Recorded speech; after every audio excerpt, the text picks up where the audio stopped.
আসসালামু আলাইকুম রহমতুল্লাহি বরকাত। দূরে এবং কাছে যে যেখান থেকে ভিডিওটি দেখছেন সকলকে জানাই আন্তরিক সালাম শুভেচ্ছা। প্রিয় দর্শকবৃন্দ, স্ক্রিনে যে আয়াতটি দেখতে পাচ্ছেন এই আয়াতটি হচ্ছে সূরা নিসার 93 নম্বর আয়াত। সূরা নিসার 93 নম্বর আয়াত। এই আয়াতটি আজকে আমরা তাজবিদ সহকারে সুন্দরভাবে শুদ্ধভাবে শেখার চেষ্টা করব। আজকের এই আয়াতের মাধ্যমে আমরা অনেক কিছু কোরআনি কাওয়াইদ এবং রুলস আমরা জানতে পারবো। তাহলে চলুন শুরু করা যাক। যদি আপনি আমার চ্যানেলে নতুন হয়ে থাকেন তাহলে চ্যানেলটি সাবস্ক্রাইব করে রাখবেন। চলুন।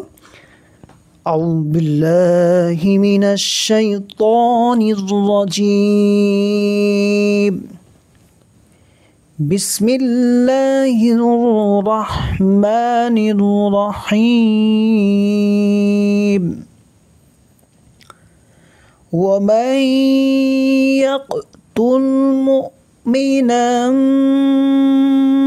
متعمدا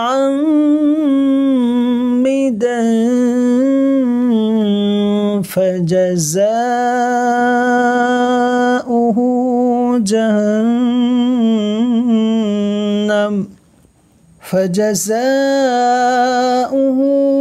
جهنم خالدا فيها وغضب الله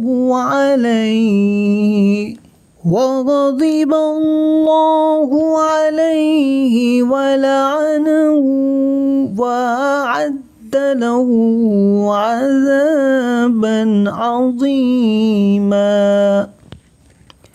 ومن يقتل ومن واو জবর ওয়াওয়ের উপরে জবর এসছে, ওয়াওয়ের উপরে জবর এসছে হারাকাত, এই জন্য এখানে টান হবে না, বিনা টেনে পড়তে হবে।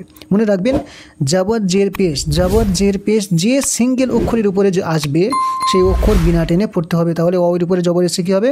টান হবে না, বিনা টেনে পড়তে হবে। ওয়াও জবর ওয়া, মিম নুন ইয়া জবর মাই, মিম নুন ইয়া জবর মাই। এখানে দেখুন গুন্না হচ্ছে। গুন্না কেন হচ্ছে? এখানে একটি কায়দা আছে, কায়দাটা মনে রাখবেন। তানবিন বা নুন সাকিনের পরে যদি ইয়া ওয়াও মিম নুন, ইয়া ওয়াও মিম নুন, এই চারটি অক্ষর ইয়া ওয়াও মিম নুন তানবিন বা নুন সাকিনের পরে যদি আসে তাহলে তানবিন বা নুন সাকিনকে কী করতে হবে? একালিক পরিমাণ গুন্না করে পড়তে হবে। ওই জন্য এখানে কী হচ্ছে? গুন্না হচ্ছে। ঠিক। মুমিনাম মু, এখানে দেখুন যে মিম হামজা পেশ মু। এখানে অনেকেই ওয়াও মাদ্দা মনে করেন যে ওয়াও সাকিনের ডান দিকে পেশ এসছে, ওই জন্য এটা কী হবে? ওয়াও মাদ্দা হবে। মনে রাখবেন এটা ওয়াও মাদ্দা নয়। এখানে দেখুন ভালো করে লক্ষ্য করুন, ওয়াওয়ের উপরে কী এসছে? হামজা এসছে। ওয়াওয়ের উপরে হামজা এসছে, দেখুন হামজা তার উপরে সাকিন, ওই জন্য এখানে ওয়াওটা ধর্তব্য হবে না, বরং হামজাটা ধর্তব্য হবে। মিম হামজা পেশ মু, এখানে ঝাটকা হবে, মু এমন টান হবে না, বরং ঝাটকা দিয়ে পড়তে হবে। মিম হামজা পেশ মু। এখানে ওয়াও মাদ্দা তখন হতো যখন যদি শুধু ওয়াও সাকিনের ডান দিকে পেশ থাকতো, তো ওই ক্ষেত্রে কী হতো? ওয়াও মাদ্দা হতো আর একারি পরিমাণ টান দিয়ে পড়তে হতো। যেহেতু এখানে শুধু ওয়াও নেই, ওয়াওয়ের উপরে কী এসছে? হামজা আছে, ওই জন্য এটা ওয়াও মাদ্দা হবে না আর একালিপ টানও হবে না, বরং ঝাটকা দিয়ে পড়তে হবে। ওয়ামান ইয়াকতুল মুমিনা, এখানে দেখুন নাম কী হচ্ছে? গুন্না হচ্ছে। গুন্নাটা হচ্ছে নাকের মধ্যে থেকে একটা আওয়াজ বার করাকে ওটা কী বলে? গুন্না বলা হয়। তো নাম এখানেও গুন্না হচ্ছে কেন?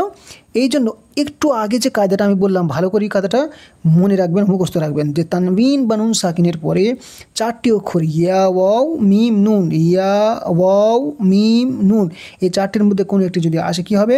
তানবিন বা নুন সাকিনকে গুন্না করে পড়তে হবে। তাহলে দেখুন এখানেও দেখুন তানবিনের পরে কী এসছে? ওই চারটি অক্ষরের মধ্যে মিম এসছে। আগে কী ছিল? নুন সাকিনের পরে তানবিন, কোথাও তানবিন আসবে, কোথাও নুন সাকিন আসবে। তো নুন সাকিনের পরে দেখুন এখানে ওই চারটের মধ্যে ইয়া এসছে, আর এখানে দেখুন তানবিনের পরে ওই চারটের মধ্যে মিম এসছে। তো কী হবে? এখানে গুন্না করে পড়তে হবে, ওই জন্য এখানে গুন্না হচ্ছে। নাম, ঠিক। মুতাআম্মিদান, এখানে দেখুন মিম গুন্না হচ্ছে। মিম কী হচ্ছে? গুন্না হচ্ছে। এটি কেন গুন্না হচ্ছে? এটা কায়দা মনে রাখবেন যে মিম এবং নুনের উপরে যদি তাসদিদ থাকে, এখানে দেখুন এই যে তাসদিদ আছে ডব্লুর মতো, নুন এবং মিমের উপরে যদি তাসদিদ থাকে তাহলে ওই ক্ষেত্রে নুন এবং মিমকে ওয়াজিব গুন্না মানে অবশ্যই গুন্না করে পড়তে হবে, ঠিক মনে রাখবেন। তো কী হবে, মুমিনাম মুতাআম্মিদান, এখানে দেখুন দা গুন্না হচ্ছে, কেন গুন্না হচ্ছে? এই জন্য তানবিনের পরে এখানে ফা এসছে, তানবিনের পরে কী এসছে? তানবিনের পরে ফা এসছে। এখানে একটা কায়দা আছে, সেটা কায়দাটা হলো যে ইকফায়ে হাকিকি, অর্থাৎ তানবিন বা নুন সাকিনের পরে 15টি অক্ষর আছে। তানবিন বা নুন সাকিনের পরে 15টি অক্ষর আমি বলছি, একবার শুনে নিন। তা, সা, জিম, দাল, জাল, জা, সিন, শিন, সদ, দোয়া, ত, র, ফা, কফ, কাফ। এই 15টি অক্ষরের মধ্যে যদি কোনো একটি আসে কী হবে? তানবিন বা নুন সাকিনকে গুন্না করে পড়তে হবে। তাহলে এখন দেখুন এখানে তানবিনের পরে কী এসছে? ওই 15টি অক্ষরের মধ্যে ওই যে শেষে বললাম ফা, কফ, কাফ, এই 15টি অক্ষরের মধ্যে ফা এসছে, ওই জন্য এখানে কী হবে? গুন্না হবে। তো এর কায়দাটা হচ্ছে কি ইকফায়ে হাকিকি বলা হয়। মুতাআম্মিদান ফাজাযাউহু, এখানে দেখুন এটা লম্বা টান দিলাম, এই টানটাকে বলা হয় মাদ। এখানে একটা কায়দা রয়েছে যে মাদেরও অনেক রকম প্রকারভেদ রয়েছে, মাদ্দে মুত্তাসিল, মুনফাসিল, লাজিম, মাদ্দে আরিজ ওয়াকফি, আর অনেক রকম মাদ আছে। তো এই যে মাদটা, এই মাদটার নাম হচ্ছে মাদ্দে মুত্তাসিল হবে। মাদ্দে মুত্তাসিল বলা হয় হুরুফে মাদ্দার পরে যদি হামজা, এই যে হামজা এসে দেখুন হুরুফে মাদ্দার পরে যদি হামজা একই শব্দের মধ্যে আসে তো কী হবে? মাদ্দে মুত্তাসিল বলা হয়। আর 2 আলিফ থেকে 4 আলিফ পরিমাণ টান দিয়ে পড়তে হবে। তো দেখুন এখানে হুরুফে মাদ্দা 3টি আপনারা জানেন যে আলিফ মাদ্দা, ইয়া মাদ্দা, ওয়াও মাদ্দা। তো 3টির মধ্যে কী এসছে? আলিফ মাদ্দা এসছে। দেখুন আলিফ মাদ্দা বলা হয় গিয়ে আলিফের ডান দিকে জবর আসলে কী হয়? আলিফ মাদ্দাতে এখানে দেখুন আলিফের ডান দিকে জবর এসছে, আলিফ মাদ্দা হবে। আর আলিফ মাদ্দার পরে দেখুন হামজা একই শব্দের মধ্যে, মানে ফাজাযাউন একটা শব্দ, ঠিক? তো আলিফ মাদ্দার পরে হামজা একই শব্দের মধ্যে এসছে, ওই জন্য এটা মাদ্দে মুত্তাসিল হবে। আর 4 আলিফ পরিমাণ টান দিয়ে পড়তে হবে। ফাজাযাউহু, এখানে দেখুন হার উপরে উল্টা পেশ এসছে, একটা হচ্ছে সিধা পেশ, একটা সিধা পেশ হয় না, এই যে এখানে দেখুন এটা হায়ের উপরে, এটা সিধা পেশ, আর এটাকে বলা হয় উল্টা পেশ, ঠিক? এই উল্টা পেশ হচ্ছে ওয়াও মাদ্দা সমান ওয়াও মাদ্দা কাকে বলা হয়? ওয়াও সাকিনের ডান দিকে পেশ আসলে, ওয়াও সাকিনের ডান দিকে পেশ থাকলে ওয়াও মাদ্দা বলা হয়, আর ওয়াও মাদ্দাকে একালি পরিমাণ টান দিয়ে পড়তে হয়। তো ঠিক এই উল্টা পেশ ওয়াও মাদ্দা সমতুল্য, মানে ওয়াও মাদ্দা যেমনভাবে একালি পরিমাণ টান দিয়ে পড়তে হবে, ঠিক উল্টা পেশও একালি পরিমাণ টান দিয়ে পড়তে হয়। তাহলে এখানেও একালি পরিমাণ টান দিয়ে পড়তে হবে, ঠিক? ফাজাযাউহু জাহান্নামু, এখানে দেখুন নুন গুন্না হচ্ছে। একটু আগে আমি বললাম যে নুন এবং মিমের উপরে যদি তাসদিদ থাকে, নুন এবং মিমের উপরে তাসদিদ থাকে, এখানে দেখুন মিমের উপরে তাসদিদ থাকার কারণে এখানে গুন্না হয়েছিল, ঠিক এমনইভাবে এখানেও গুন্না হবে। নুনের উপরে কী এসছে? তাসদিদ এসছে, তো এখানেও গুন্না হবে, ঠিক? জাহান্নামু খালিদান ফিহা, খ আলিফের ডান দিকে জবর এসছে, খ আলিফ জবর, খ আলিফের ডান দিকে জবর এসছে, আলিফ মাদ্দা, আর আলিফ মাদ্দাকে কী করতে হয়? একালি পরিমাণ টান দিয়ে পড়তে হয়। তাহলে খ টানা হবে একালি, খালিদা, লামের নিচে জের এসছে, হারাকা টান হবে না। দা ফি, এখানে দা গুন্না হচ্ছে, কেন হচ্ছে? একটু আগে আমি বলেছিলাম যে তানবিন বা নুন সাকিনের পরে 15টি অক্ষরের মধ্যে কোনো একটি আসলে কী হবে? গুন্না হবে। আর 15টি অক্ষরের মধ্যে কী আছে? ফা এসছে। এই যে এখানে যেমন দেখুন তানবিনের পরে এই ফা এসছিল, ওই জন্য গুন্না হয়েছিল, ঠিক এমনইভাবে একই কায়দা, সেম কায়দা, যে তানবিনের পরে কী এসছে? ফা এসছে, ওই জন্য এখানেও গুন্না হবে। খালিদান ফিহা, ফি ইয়া সাকিনের ডান দিকে জের এসছে, এটাকে বলা হয় ইয়া মাদ্দা। ইয়া সাকিনের ডান দিকে জের আসলে কী হয়? ইয়া মাদ্দা বলা হয়। আর ইয়া মাদ্দাকে সর্বদা একালি পরিমাণ টান দিয়ে পড়তে হয়, তাহলে এখানেও একালিপ টান হবে। হা আলিফ জবর হা, আলিফের ডান দিকে জবর এসছে, আলিফ মাদ্দা একালি পরিমাণ টান দিয়ে পড়তে হবে। ফির আবার এখান থেকে তো দেখুন, ওয়ামান ইয়াকতুল মুমিনান মুতাআম্মিদান ফাজাযাউহু জাহান্নাম খালিদান ফিহা, হলো। তারপরে ওয়াগাযিবাল্লাহু, ওয়ের উপরে কী এসছে? জবর এসছে, টান হবে না, হারাকাত, ঠিক? ওয়াও জবর ওয়া, গয়েন জবর গ, গয়েনের উপরে জবর এসছে, হারাকাত, টান হবে না, বিনা টেনে তাড়াতাড়ি পড়তে হবে। যদি দের নিচে কী এসছে, জের এসছে, হারাকাত হবে। আমি একটু আগে বলেছি জবর জের পেশকে হারাকাত বলে, আর যে সিঙ্গেল অক্ষরের উপর বা নিচে জবর জের পেশ আসবে বিনা টেনে পড়তে হয়, তাহলে কি হবে, ওয়াও টান হবে না, গয়েনের উপরে জবর টান হবে না, দের নিচে জের টান হবে না, বাইর উপরে জবর টান হবে না। কেন টান হবে না? এগুলো সব হারাকাত, ঠিক। ওয়াগদি বাল্লাহু, এখানে লক্ষ্য করুন, বাল্লাহু, এখানে আমি কি বললাম, ল, এই যে আল্লাহ শব্দ, এটা হচ্ছে আল্লাহ শব্দ, আর আল্লাহ শব্দের এই লামটাকে আমি কি বললাম, ল বললাম। কেন ল বললাম? এখানে একটা কায়দা রয়েছে, কায়দাটা ভালোভাবে মনে রাখবেন।